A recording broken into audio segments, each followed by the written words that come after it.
who you meet in the beginning is who they have the potential to be, but it may not be who they really are right now.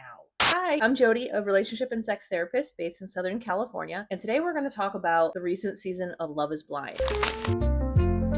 And I'm going to go through and talk about each of these couples in different videos. As you can imagine, as a couples therapist, I have thoughts. So today we're going to start with Ali and Anton. They started out in the pods. They were probably one of the more, obvious couples when they started. They were the first ones to meet each other. They were pretty stable from the beginning. Nothing really of note there for me that I remember. I would say the biggest one that started to come up was during the reveal. They had this great interaction and then they walked away. They went back to the closing doors, and before they closed, a lot of people looked back at each other, and Anton kind of didn't look back and then just went and got a refill on his drink. So people had thoughts about that. I don't necessarily think that's going to be a problem because as you see later in this season, he's actually tends to be kind of attentive to her and actually was the one that was a little bit more all in on the relationship potentially. Does that make sense, baby?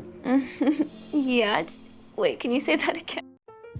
Then they had the conversation about the ring. That one was a little bit, I think, cringy for a lot of people to hear. We have kind of come to this place where we say, hey, the amount of the ring doesn't really matter. For a lot of people, I find that some people, the monetary amount does matter, but a lot of the time it's more about their connection between the monetary amount and the amount of care or how important the relationship feels like to that person. Maybe that might have been what was kind of going on for her. Maybe she did want financial stability. Maybe that was a way that she was assessing that and assigning like her value to the cost of the ring. But some people just can't afford that. I don't think that necessarily means a person doesn't care or isn't willing to spend the money, but I don't know. Then there was also the conversation about, she was mentioning that she had wanted to go back to school and what that would look like, how maybe she didn't want to do things around the house, or she basically just focused on going to school and had that kind of expectation that Anton would kind of pick up the slack during that time. Again, this is something that's up to all couples. I mean, they can kind of do whatever they want to do, but something to keep in mind is definitely, are we being considerate of each other? Is it something that works well for both of us, or are we just saying, this is what I'm doing, deal with it? That doesn't really seem fair. Not saying that a lot of women don't do those things in the relationship. A lot of women tend to take on additional roles in a male-female relationship, but that doesn't mean that that's right on that side either. Whatever they decide, if it's something that's workable that they both agree to and is fine for them, then it's fine for me and whoever else. Meeting with a friend, that's kind of when a lot of the concerns started to become a little bit more solidified for Ali. When met the friend, that was kind of like, seemed like Anton's kind of partying friend. The girlfriend of that friend was talking about how they would go to strip clubs and, that they would drink a lot. And Ali was already like, well, we work overnight and then he comes home and he's drinking beers or alcohol all the time.